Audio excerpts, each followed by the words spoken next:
Hey, what's happening, gang? Welcome to the Mahesh Chookolingo show once again. Thanks for tuning in.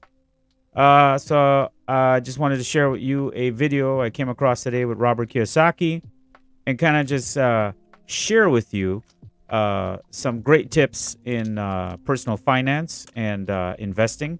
And it's just preliminary, surfacey type of stuff. But I think it was well worth the watch. It was the best 13 minutes I ever saw edited by them. And I just wanted to share it with you, have a little reaction with you, and see how it goes. Let's get right into it. 30 something years now, but we started off with nothing. People think, well, she married me for my money. That wasn't true because I was kind of between businesses. I had lost my second business. Not only did you not have money, we were like in a lot of debt. 800,000 in debt. Yeah. So she Bad didn't marry. debt. Bad debt, not good debt. Yeah. Wow. Well, it was just a learning experience. It was a great learning experience. Great I paid it all attitude. back. Yeah. Great attitude. That's the attitude we all need to develop and cultivate in ourselves. A lot of people are saying, cut up your credit cards. I think that's really ridiculous because a credit card's not the problem. In fact, I love my credit cards. That's right. Credit cards can be helpful if you know how to use them right. To develop yourself to be, as the Army says, to be all you can be. Discipline, character, strength. Be awakened. No idea what it feels like to pay off your investors when you screw up. So I was cringe when I hear, oh, we just crowdfunded that. I'm going, well, how are you going to pay them back? That's the key. That's the key. And good debt is debt that somebody else pays for you. But the reason getting rid of bad debt was so important for us in our starting our lives together was that it's easier to get good debt, i.e. loans and things like that on apartment houses and commercial buildings and rental property if you have no bad debt. And so we had no blemishes by the time we came through this process. We never stopped investing, by the way. But we did pay off the bad debt and get into good debt. So good debt is very simply debt that makes you rich and somebody else pays off for you, i.e. your tenants. And bad debt is debt that makes you poorer every month and you have to pay for. So we'll start with steps of getting out of debt. So step number one is you got to tell yourself the truth. I think that's one of the hardest things I had to do because, Kim had never met a financial disaster like me before. She couldn't believe anybody could be driving a Mercedes and living in a nice hotel right on the shores of Diamond Head and be flat broke, but also deeply in debt. And I kept pretending I was rich, and that was, I was faking it till I make it, and, I was praying to God and Jesus and Buddha and hoping that money would come by and pretending I had no debt, and I was looking good and, eating in the best restaurants and wanting the cash, but I was flat broke. Guilty. You can fake your girlfriends, but you can't fake your wife. So the first thing I had to do with Kim was sit down and eventually tell her the truth that I wasn't as rich as I looked. Well, it's true. You've got to tell yourself the truth because if you have a goal of where you want to go, you're not going to be able to get there if you don't know where you are. Right. Exactly. Step number two is you've got to stop accumulating the bad debt. Yes, and what that meant is sometimes you might have to make a little bit of sacrifice. And when Kim and I moved from Hawaii to California and then we went homeless right away and we were living in the garage basement apartment, there was sometimes I had to run up, we had no money. And so Kim had like $2 to get through Friday, Saturday, and Sunday till I came home Sunday night and hopefully got paid for what I was doing. Behind every good man is a great woman. Three is make a list of all, and the key word is all, the debt that you owe. And she's still giving me a dirty look when she says the word all because, I had so much debt I didn't want to tell her. And I kept sneaking off and paying bills here and sneaking around there. And finally she says, because I didn't want to tell her how bad the Titanic was that I ran aground and called my last business. And finally we had to sit down and I had to write down all the investors I owed money to, all the friends and family I owed money to, and everybody I felt bad about, that I was still not paying and things like this. So she had me sit down and write. And even, the credit card companies, they get really nasty when you don't pay them. So I had to show her the envelopes I was receiving from the angry credit card companies and all this stuff, and basically tell the truth and face the music. Right. Step number 4 is a very important step, and all you guys out there who are deeply in debt and all this, I'd like to say this is probably the most important first real step you can go through, or a major commitment, and that is hire a bookkeeper. If you look in the workbook, I talk about a bookkeeper as part of your team. And there was times, you know, I was just trying to do my own books, and, you know, when I'm stressed out and embarrassed and upset that I owe so much money, I would not really confront the truth. Plus I'm messy. I'm not very detail oriented. So Kim and I finally went out, and my rich dad talked to me, you know, and we're talking over with him. He says, "Do you have a bookkeeper?" And I said, "No, because it costs too much money." And he says, "Look, rich people have bookkeepers, poor people don't. You have got to keep accurate records." Yep. I got Okay, well, QuickBooks. this is step number 5. And now that you've got a list of every debt that you owe, you're going to make a visual picture of that debt. And very simply, what you're going to do is you're going to draw a quadrant for each debt. And in the upper left-hand column of the quadrant, you're going to put the creditor. So, for example, it might be Visa. In the upper right-hand column goes the total amount owed, total balance owed. Bottom left-hand corner goes the minimum monthly amount that you have to pay every month. And in the bottom right-hand corner, you're going to divide your total amount due into the monthly payments.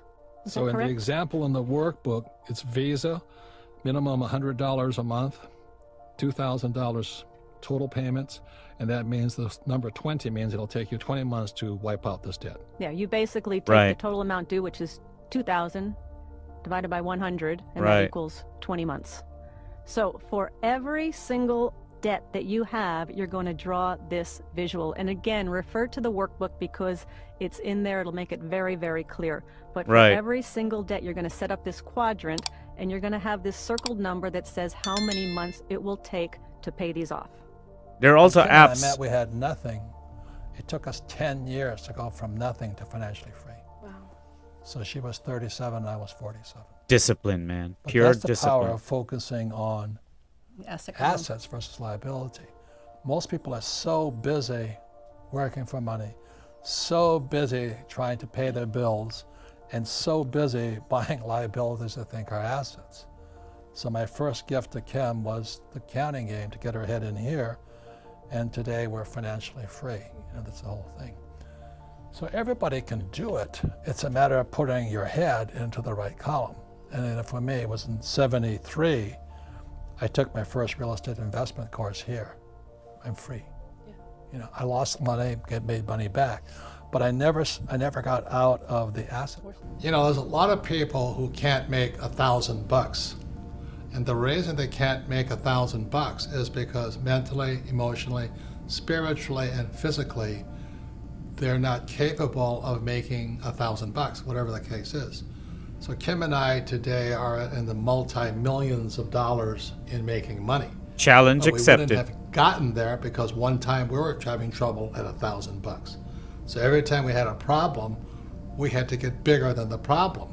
For many people out there with a $1,000 problem, they're not going to solve the problem until they personally develop themselves mentally, emotionally, spiritually, and physically to be bigger than a $1,000 problem. So Right. step number 6 is to determine the order for paying off each debt. And this is where that little circled number is going to come into play. You're going to start with the smallest circled number you have. And people often say, I want to make one comment, this does not take into account the interest rate on the debt.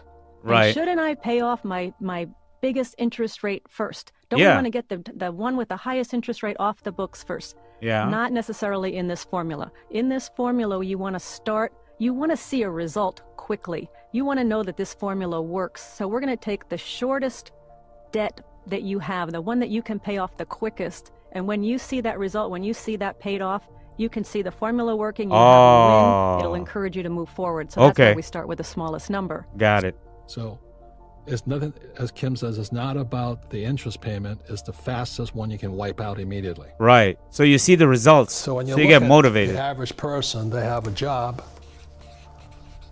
money comes in here, they pay for their house, and the money goes to a bank through a mortgage. Right. So it's not an asset because the cash is flowing out, so it's a liability. So the definition of liability, does it take money from your pocket? Right. And for an asset, does it put money in your pocket?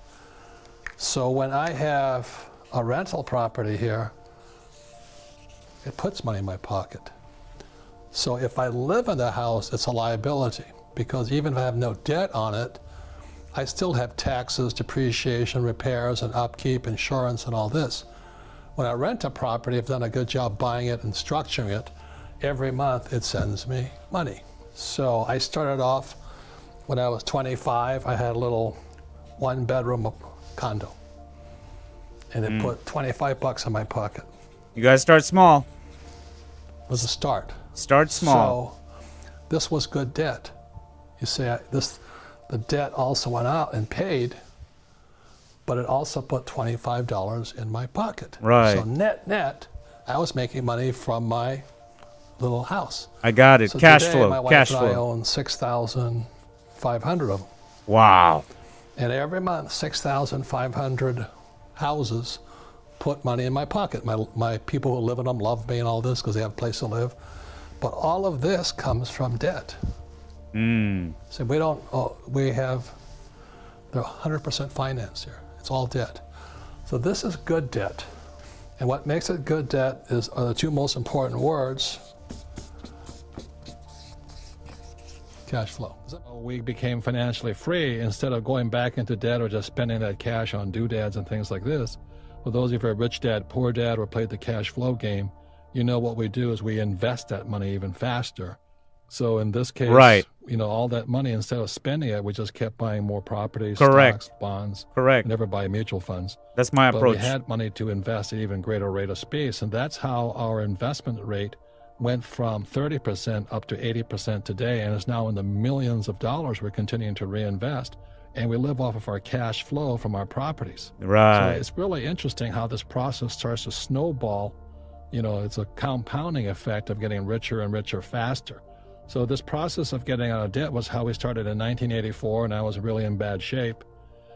And Kim applied some discipline and some truth-telling to the process. That's the important And, holding part. my feet to the fire, and we had Betty to keep my conscience in and remind me. Yep. And in 10 years, we not only were out of debt, we were financially free. We're making about $10,000 a month, about $120,000 a year. And our expenses were about $36,000 a year. So every Wow. month we made about $10,000 from our rental properties That's the key. and about $3,000 in expenses. And we just still to this day, 10 years later or 20 years later, we just keep doing the same thing. And now it's in the millions of dollars. Same Wow. habit, same process, staying out of debt, getting richer and richer.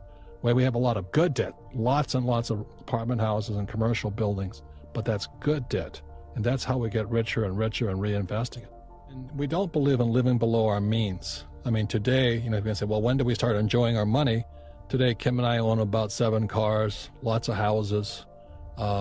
We travel by private jet and all that, but we have the cash flow from our investments doing Right. that, and not our credit cards paying for that stuff. Right. And it's not debt, it's income coming into us constantly.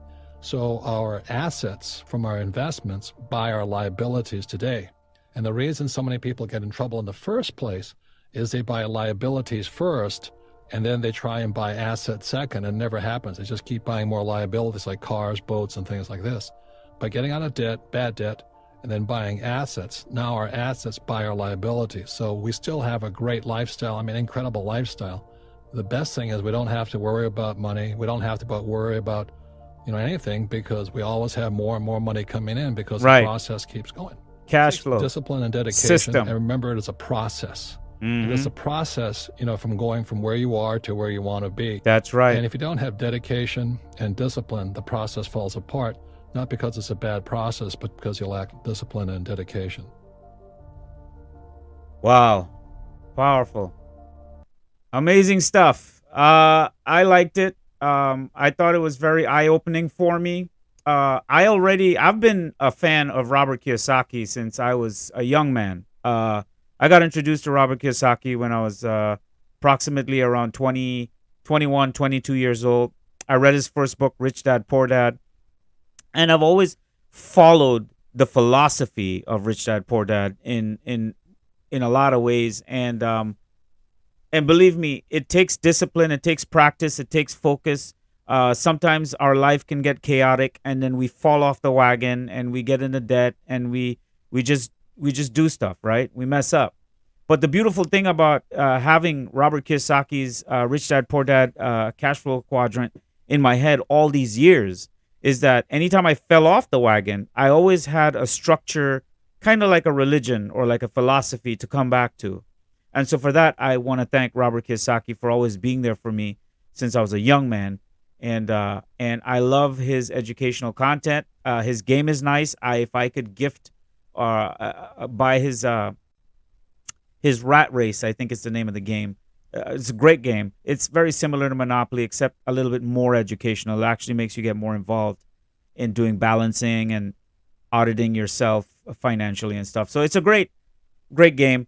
Education and finance, folks. We need to get kids in schools and at home and families around the world educated in finance. That's very important right now. We all need to get our heads out of the sand, become more involved with learning about economics, learning about money, the banking system, how money is created, hard assets, soft assets. We need to do the education. You can get on Google. You can Google all the terms you need to Google, watch videos like how I just showed you on YouTube, and stay educated. Stay up to date on all the ways you can protect yourselves and build your wealth and provide for your families. And it's all about a system, a thought process, a mindset. And I want to wrap up this episode by saying that everything that happens to us is a mindset, right? I believe that every human being has unlimited potential within themselves and can unlock that potential once we learn how. And one of the superficial ways that we can use is like this: watching videos on YouTube, going on Google and researching anything, watching documentaries, whatever on the surface.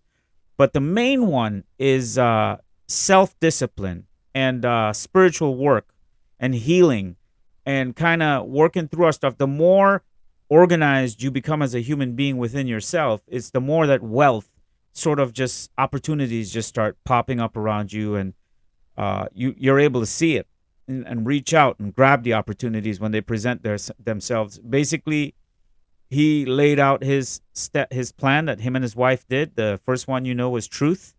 And then he kind of just went down about how to do debt stacking to pay off the smallest amount of debt first, and then slowly roll that payment over into the next one, which is referred to as debt stacking.